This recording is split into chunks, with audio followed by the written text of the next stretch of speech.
नमस्कार, आप देख रहे हैं न्यूज 9 भारत और मैं हूं आपके साथ अशोक चौहान। देश और दुनिया की तमाम खबरों पर आइए डालते हैं एक नजर।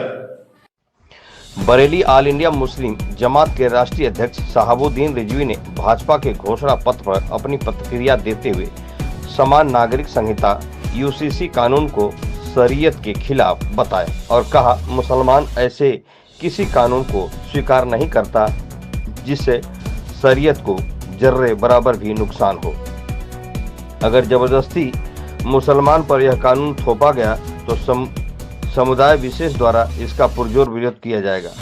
इसके लिए भाजपा केंद्र सरकार ऐसा कोई कानून न लाए जिससे देश का माहौल खराब हो। अगर यूसीसी कानून में शरीयत यानी कुरान और सही हदीसों का ख्याल रखा जाएगा तो मुसलमान इसका पालन करेगा। अतः यूसीसी पर समुदाय विशेष की भावनाओं को देखते हुए भाजपा को घोषणा पत्र से यह मुद्दा हटा देना चाहिए। अगर लागू करना है तो शरीयत के हिसाब से करें। न्यूज 9 भारत के लिए सुमित श्रीवास्तव की खास रिपोर्ट। बिस्मिल्लाहिर्रहमानिर्रहीम। आजकल 2024 के लोकसभा के इलेक्शन की खूब जोर शोर से तैयारियां चल रही हैं और तमाम सियासी राजनीतिक पार्टियां अपने घोषणा पत्र जारी कर रही हैं। मगर इन तमाम पॉलिटिकल पार्टियों ने जिन जिन लोगों ने घोषणा पत्र जारी किया है, समाजवादी पार्टी, कांग्रेस, भारतीय जनता पार्टी, इन तमाम पॉलिटिकल पार्टियों के घोषणा पत्र से मुसलमान गायब है। कहीं दूर दूर तक मुसलमानों के बुनियादी मसाइल की कोई जिक्र नहीं है, कोई चर्चा नहीं है। जबकि इसी देश में रहने वाले और दूसरे तबकात के लोगों को उसमें शामिल किया गया है।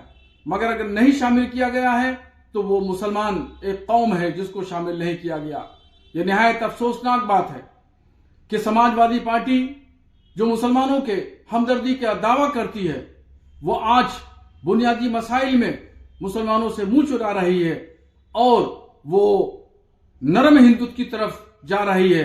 तो अब मुसलमानों को सोचना पड़ेगा, गौर करना पड़ेगा कि आखिर क्या वजह है कि मुसलमान वोट देता है समाजवादी पार्टी को और समाजवादी पार्टी के लोग जा करके एक एक मुसलमान के दरवाजे पर भाजपा का नाम लेकर के डराते हैं, धमकाते हैं और कहते हैं कि अगर भाजपा आ गई और भाजपा को तुम लोगों ने वोट दे दिया तो फिर आइंदा भविष्य में तुम्हारा यहाँ पे रहना दूभर हो जाएगा, तुम्हारी नागरिकता छीन ली जाएगी, तुम्हारे जान के लाले पड़ेंगे।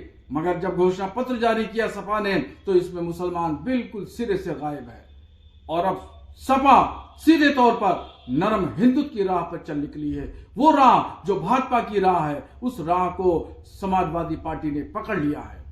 तो मैं मुसलमानों से अपील करना चाहता हूं कि मुसलमानों, आज सही वक्त है सही फैसला करने का। आप गौर करिए, फिक्र करिए, कौन है आपकी रहनुमाई करने का, कौन है आपका हमदर्द, कौन है बेख्वाह, आप उसका इंतखाब करिए। अगर आपने गलती की तो लम्हों ने खता की थी, सदियों ने सजा पाई, फिर 5 साल आपको वही रोना पड़ेगा। इसलिए ये वक्त है फैसला करने का, गौर व फिक्र करने का। जो आपकी तामीर व तरक्की में, मुस्लिम मसाइल में हमदर्दी रखता हो और राष्ट्रवाद की बात करता हो, सूफीज्म की बात करता हो, कट्टरपंथियत के खात्मे की बात करता हो, उसके लिए आप गौर व फिक्र करें।